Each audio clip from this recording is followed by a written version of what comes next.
Yes, everyone, welcome. Another video here from the Tokyo Real Estate Man. But today, no, we are not in Tokyo. Actually, we had a customer buy a house a few months ago in this city right here, which is known as Otsu. And Dustin, I think you did a very good job.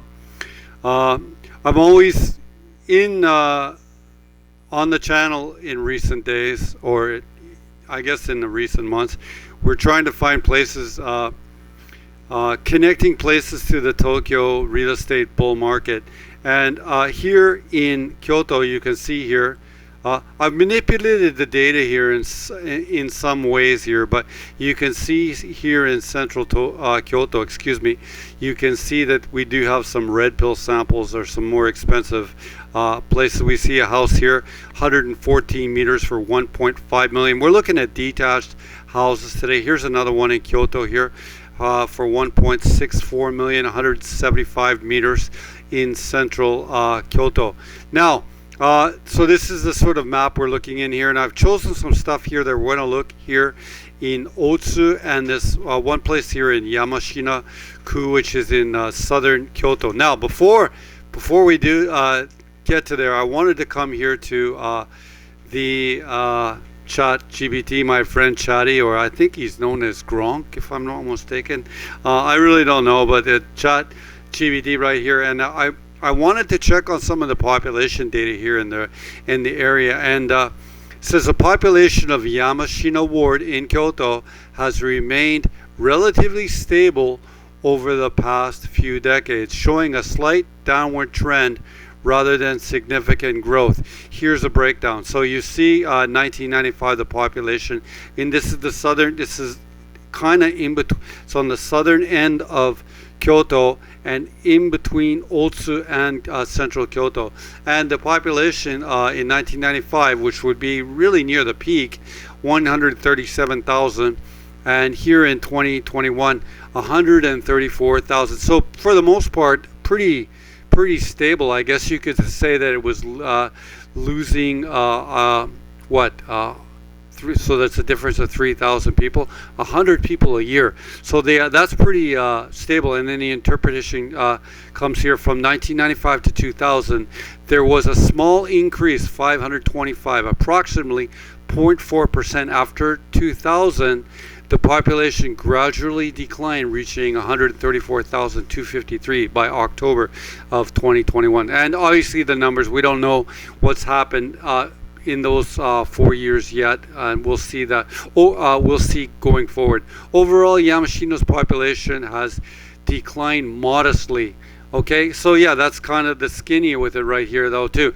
And then I came next to ask the next question, and I said, how about Higashiyama Ward, which is really the sort of center, the commercial center of Kyoto, and I was interested because I've looked at a lot of real estate in there because of the great economic activity. And it said here, Higashiyama Ward, Higashiyama-ku in Kyoto has been experiencing a consistent population decline over the past few decades. And I didn't know that was the case, because every time I'd gone to Kyoto, I'd spent so much time in that ward, unlike Yamashina, which is relatively stable. So it's tough to really interpret that. Is it like it's been more commercially successful? So as people have moved out, has that commercial units, let's say Airbnb, for example, moved into some of those units, for example? I don't know. It's really tough to read through some of this data, but it's interesting to look at. From the national census and local records, so in 1995, 48,241, and then ending here, 36,602 in 2020. So since 1995, the population dropped by nearly 12,000 people, 0.2 or minus 25%. And that's pretty significant. However, the one thing I kept pushing back on is that it's such a commercially successful area that maybe that sort of exit or movement of the population has then been taken over with commercial sort of businesses. It's tough for me to totally know that data, more recent data. Anyway, I want to come here though to one point though too is it's talking about some of the, here we could read the conclusion, I guess. Higashiyama Ward is not growing. It's on a steady trajectory of population decline, having lost 15,000 residents since 1995. The area is also aging, with a high proportion of elderly residents. So maybe this is giving some more truth than what I was talking about. Local government has actively is actively working to stem the tide through incentives and targeted planning. Yet the real estate in Higashiyama Ward has shot up in value. Would you like a, oh, it tries to keep me on it. Now, I asked this question about Meguro Ward in Tokyo, which I know is a very popular ward. And Meguro Ward, one of Tokyo's 23 wards, has seen steady population growth over the past few decades. And here we just go through, I don't have to read the whole thing, we'll just look at the raw data because we know the Meguro is in a state of growth. 1995, the population of Meguro, 243,000, and here in 2020, 288,000. So pretty consistent growth, okay, from 1995 to 2020 in a very stable, and rather this would be a more of an expensive ward in Tokyo. And there's an internal immigration sort of move in this one as well, because for example, my wife who moved from Niigata moved into cheaper places in, let's say, northern sort of Tokyo, and then after she had established herself in Tokyo for 5 or 6 or 7 years, then she moved to Meguro Ward. So I think that that's sort of a trend or an internal trend. Once people become successful from, let's say, outside Tokyo, a Japanese person, and they've established themselves there for 5 or 6 years, they've saved up some money or some investments, then they want to move into the more popular or just really nicer environments of Tokyo. Anyhow, that's a look at some of the data here. And I'll come here to the master map. This is the map that we're looking. We have Kyoto here on the left, and here is Otsu. And I do always like Otsu because it's just, although it doesn't have the red pill like it has in Kyoto, this train line is very similar to Yokohama, Tokyo in a way, in that it's close, and that you can have access to this, but you can also have cheaper options. Anyhow, when we push this yellow one here, we see that there is a place here, 125 meter house for 600,000 Canadian or 650,000 Canadian. Okay, obviously that's going to be more the top end of the market. I did open this one right here and I did look at it. It's a very beautiful house that's been run down a little bit. This one is for 800 or basically 900,000. 476 meters of house, a very, very big one. And then you have one here, a small one for $50,000. Now, I wanted to stay here near the central part of Otsu. This house, I should mention, the one for 900,000, was quite beaten down, but it was a very beautiful concrete house. So in some ways, structurally speaking, this is a great, we can look at it a little bit at one point. We'll look at it at one point in the video here, because that's basically a 1,000-year-old house because it's basically built of concrete, whereas this one above it right here is it's $50,000, but it's a wooden house. And again, coming back to the story of the 3 little pigs, the one in the brick house was the successful house, and in that way, although the house is a little beaten down, you'll see that in the pictures, it is ultimately the brick house. Okay, the other ones that we're going to look at here, we'll come in here. I was trying to get stuff that is really close to the city, the sort of the more expensive areas of Otsu here, where the valuations are the highest. And that's what we're going to click at. We're going to look at 2 of them in this sort of area right here, and both of them is going to come up. We're going to look at this one here for $1,500, $150,000, and we're going to look at this one here as well. And we'll also get into this one for $900,000. Okay, the first one we're going to look at here, was this one for 190,000 Canadian, or basically 200,000 Canadian. It was built in 1992, 169 meters of internal space with 92 meters of land. So again, there's not a surplus of land here, but I have manipulated the data here today, and anything we're looking at here will have parking, which I think is very important, because anything that's you're gonna want to sell, if you wanted to sell any of this stuff in the future, generally people in this area of Japan, having a car is just requisite or necessary. Oh, requisite. That was a nice choice of words, Tokyo Real Estate, man.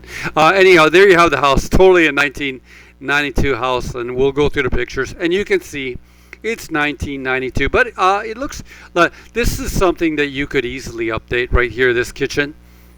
But you can see that they updated the shower at one point. Very, very nice. Very nice. This is very similar to my family's house in Niigata. Or my family has two houses in Niigata, and it's similar to their nicer one. Yeah, very nice though. Like, oh, is that two? There's two kitchens. There's two kitchens, is there not? What was that? Is there a rental unit in this house? There's two kitchens in this house. So I wonder if there's even two units in here in the house. I just picked it because of its location, but there actually might be a second unit here in this house. We can come back here to the Madore. Have a look here. So right here on the first floor here, I guess there's a unit here, and I guess there's a unit here, for example, on the second floor. Oh, that's really interesting. So maybe this is what was known in Japanese as a niseitai, so which is multi-generational sort of housing. So this is interesting. You could have, for example, just you can see there's a washroom and everything here on the first floor. This is a very interesting listing now that I see that. So sometimes when I'm like looking at some of this stuff, like in the pre-video, it doesn't come to me, and then I looked at it. So there's a kitchen. I think this is the first floor kitchen right here, and then and this here is the second floor kitchen. So this is a very interesting property right here, and you could, I don't know if there's a way of making the staircase upstairs private, so that you could have a private unit downstairs. As this is a nice house. Yeah, but I mean, it's not 2025. It's not 2025, and it's just priced like that. It's just priced like that. Oh, I didn't mean to do that, but I've expanded the pictures. Anyway, those are the sort of breakdown on those right there. If there's any sort of interesting things here in the listing, I think it's what this is, like a niseitai, which is a two-generational house. And you can see that everything was redone, including the pipes and everything here in 2014. So everything has been updated to a degree, I guess. 1992 house, 92 meters of land. Shoryuken, which is ownership. It is a wooden house. It's a three-floor wooden house. 169 meters of internal space, and currently vacant. So no one's in it right now. And I guess I think it would be important here to look at the location a little bit, and we can do that, or look at the character of the neighborhood a little bit. At the very least, I've done quite a few videos here on Otsu, in that we did have that customer Dustin who did buy the place here in the area. And let's just drop us right in here on this corner right there. And I think the key thing that I would sort of look at when I'm trying to find is new builds, and certainly we just found a new build, which is really, when we find a new build like this from these sort of maps, if I'm able to move it around, it just shows that there's like demand right now. Is that where it's showing the house mark, but I think it's going to be in behind here. We'll come up the street here, and is this the house here? This one here? I think this is it. This is the house. Yeah, this was the house right here. It's a very nice house. When you can see it has like a two-car garage. Yeah. Try to turn it around here and we'll get an idea. This looks to be a house that was built in recent years here as well. Right there, yeah, this was the house, I believe, right here. This is it right here. And yeah, you have a two-car like a garage or parking space. You could perhaps build a little guard here in front of it, and there was a new build there right there beside it. So that gives you a little idea of what the character of this neighborhood is like. You see something here from the 70s or the 80s. So, and then it looks to be like a house here from the late 1990s, and a house here that looks fairly recent, done right now. So, a couple. This one here looks to be like a 2020 2023 sort of house right here right now. So that's a good sign. And I think it's also reflected. You're not seeing anything red here in the neighborhood, right, in terms of the red pill, but we're seeing different colors. And what does the different colors mean? When we see a sea of blue, that means there's no demand. But when you see that there's yellow, there was an orange and a yellow and a green, you're seeing that there's demand at different points of the marketplace. But when you see a sea of blue, it just shows you that there's even the nicer product is being dragged down because of a lack of demand into that sort of the sea of blue. Anyway, we'll come back to the next one, which was this one, which was in the same neighborhood, same area, but a little bit cheaper. This is the second one we're looking at here, which is $1,500 or $150,000. And certainly, like here in Vancouver, can you buy a house for $150,000? No, you can't. So I happen to really like that other one that we looked at because it's got a second unit in it. So, for example, like for me, I don't think I'm going to move to Kyoto or anything like that. But I have two kids. Maybe they could just live in one of those units downstairs, and we could have a little bit of a separate life, and which is known as a nisetai, which is multi-generational housing. Okay, and I can act cool and stuff like that because I'm 55 years old right now. But maybe when I'm 65 years old, something like that would be really attractive to me, knowing that someone I love lives downstairs. Anyhow, we'll go to the pictures here. Ooh, see what make sure I got you a garage.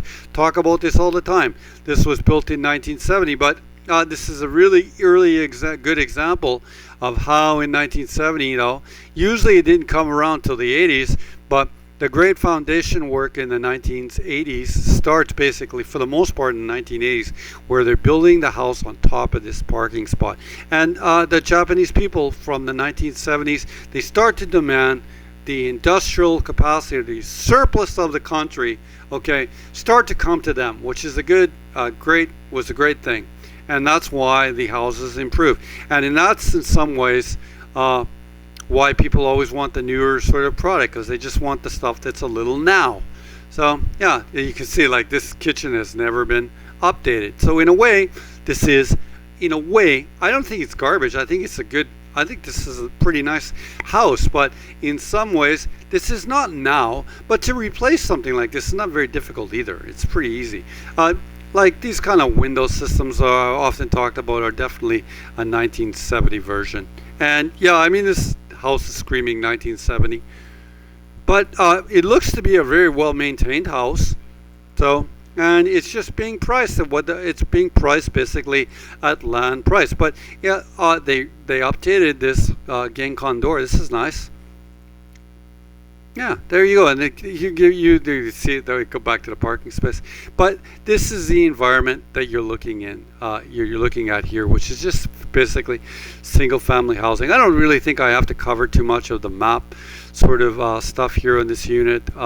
You could see that what the character of the neighborhood was like and this is very, very similar in terms of its positioning into the one that we just looked at right here, and very, very good price. 4 LDK, 141 meters of land, 82 meters of internal space. So in a way, that one that we just looked at was better, structurally better because it has 2 units, but this has actually more land on it right there. So, and there's a parking spot. Show you again, of course, it's a wooden house, but looks to be pretty well maintained to me. So, currently vacant, of course, known as Akiya, of course, a vacant home. And that's a look at that one. And we could come here to that one home that I did mention here. Oh, this was one this is one in Kyoto, which is in Yamashina-ku. I have to establish where that one was. That one is, I think, right here, if I'm not mistaken. Yeah. Well, this one was for $800. The one for $998 was right, I believe, right there. Yeah, for $998. And I've gone down market, But what happened is I chose that one because you see it says here reform renovation sumi. So it's all been renovated, and because it's all been renovated and has parking, I think that it would have a U-turnability to it if you wanted to buy it, for example, live in Kyoto for 5 years. We know that this ward, by the way, I covered it briefly. The population has been really stable. So so that means that it's been stable. That means younger people are moving into it because the older people are passing away. But younger people are deciding to move into this ward. Okay, maybe that's because there's great deals for houses like this, whereas Higashiyama Ward, which is more the tourists, maybe there's too much tourists there, and they want to live by where the tourists always go in. So they want to live here away from the tourists so they can have a better environment for living in. That makes a lot of sense to me now. And I didn't think about it until this very minute, and I didn't think about this in my previous videos that I made here in Kyoto until I've looked at some of this data. Anyways, this is a really good deal. It's all been renovated, all the renovation. It's got a parking spot, and it's a really good price. If this was in Vancouver, I would buy this today, and I'd buy it for cash. I would. Yeah, and that's just, I mean, it's just a basic house. But, like, wow, it's great. That's great. It's got a little balcony up there. This is cool. Built in 1977.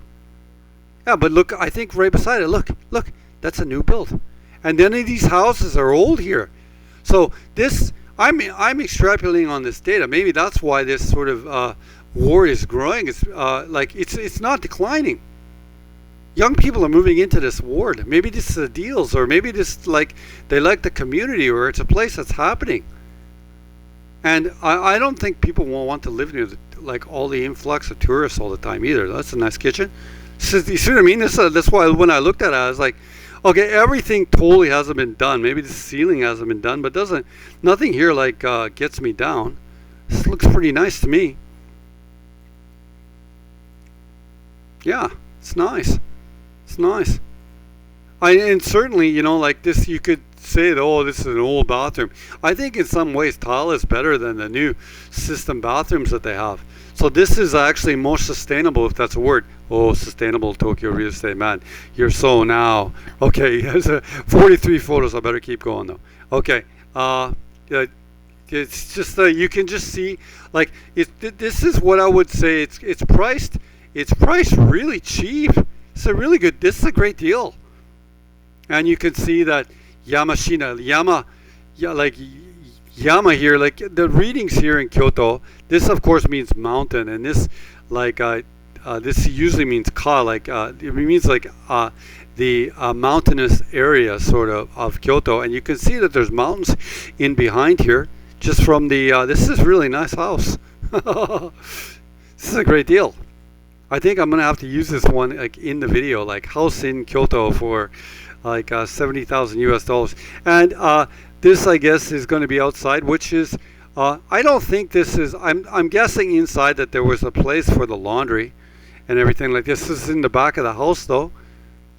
You could have the laundry outside, but I'm guessing that they would probably have laundry hookups inside as well. And there's some sort of pathway here around to the back, or you could see this is like an ancient neighborhood as well.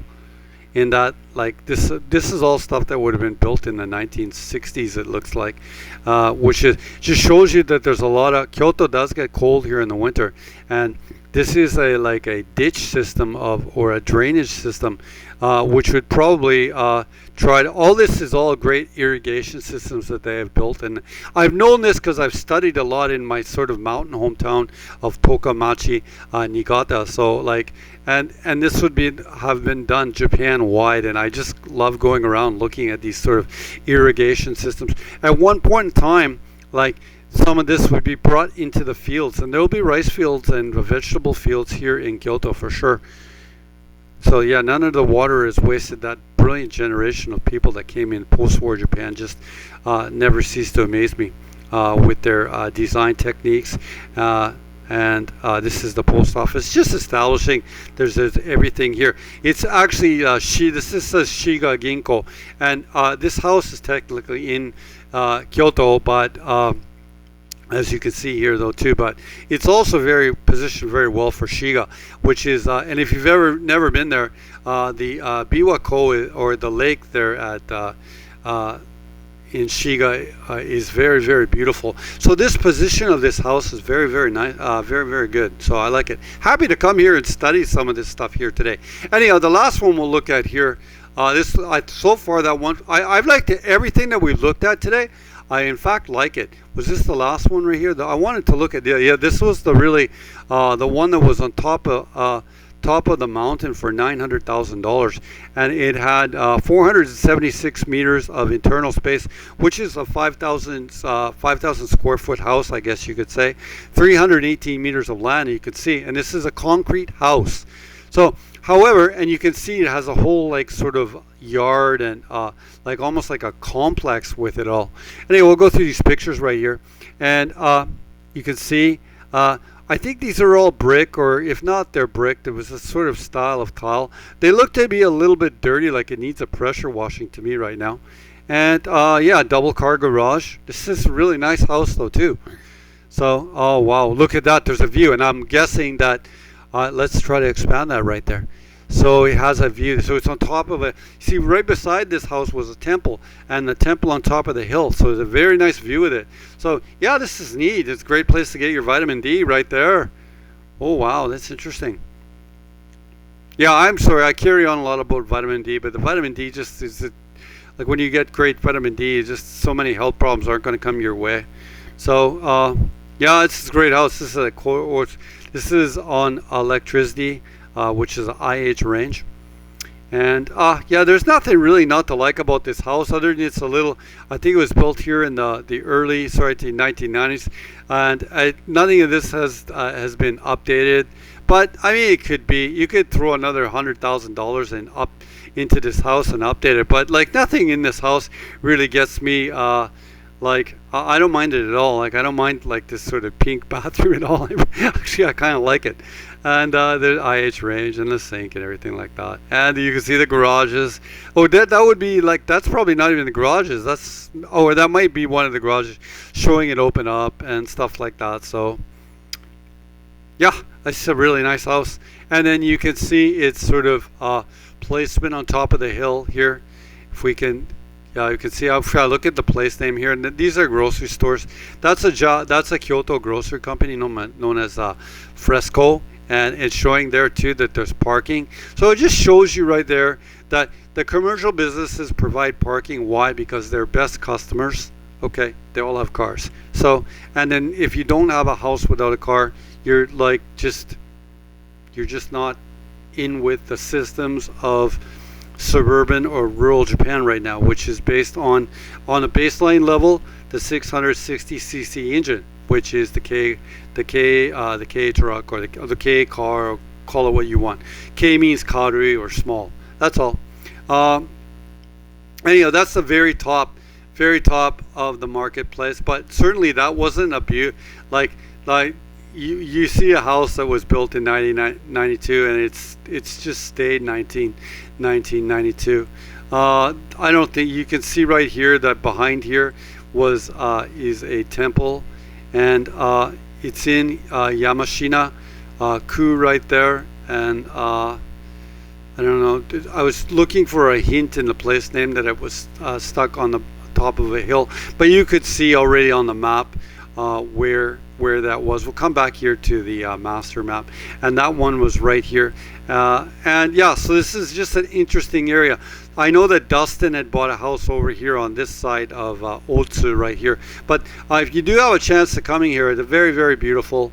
And maybe the people here in Yamashina Ward, I'm going to keep looking at this ward going forward, because of its population is not declining. And I'd always been like sort of looking at these sort of popular wards here in Kyoto, because every time I'd come here, that it was so popular with the real estate valuations definitely here. And this is the Higashiyama ward right here. Like if I click this right here, okay, you'll see that that's going to be a house here for 700 or 800,000. Okay, and this is also Higashiyama Ward right here, and there's a place here for 1 point. You can see the valuations are very, very popular here, likely because of its proximity to Kyoto Station, and this is such a hugely economic impactful area because so much tourism happens here.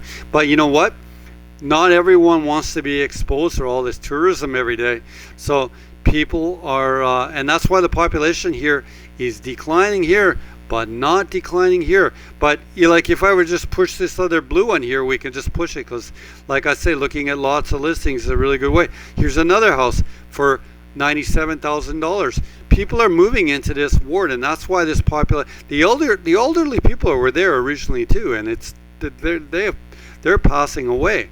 Okay, but there's an influx of younger people moving here into this ward. So yeah, that's really interesting, and the numbers, thank you ChatGPT, are showing it. So that's interesting, and we didn't do any numbers on ChatGPT here for Otsu, but I just was interested in looking at this play area as a region, and it was fun to make this video today, and I'm going to make some videos here going forward. いつもこのチャンネル見てるよありがとうございます。Okay, if you're interested in buying one of these places, you can always come here to my Instagram, Tokyo Real Estate Man .website. That's the name of the Instagram.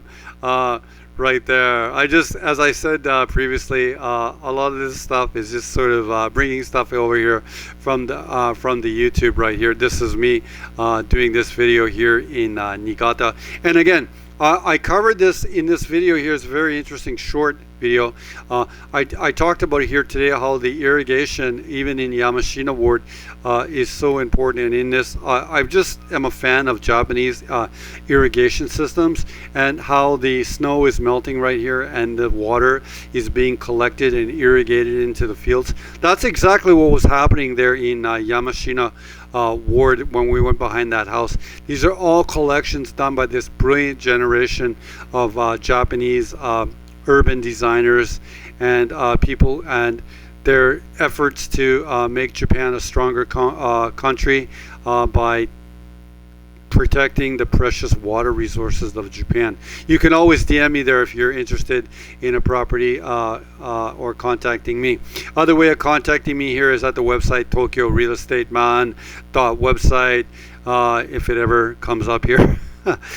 Two ways of contacting me. You just hit this contact box. It'll bring you here to the bottom. You can fill your name in and give me a message, or you can just give me a straight email at my straight email to my old school Yahoo, or this will give you the links to the YouTube, I guess, or the Instagram. いつもこのチャンネル見てる皆様ありがとうございます。今日の京都と大津と山科区の情報面白かったね。なんかそういうところの人口は population、 この人口が少ないになってないよ。安定するの人口トレンド。安定is a stable trend. If you're interested, please, thank you for taking the time to follow this channel. いつもありがとう。この動画でもう終わりです。お疲れ様です。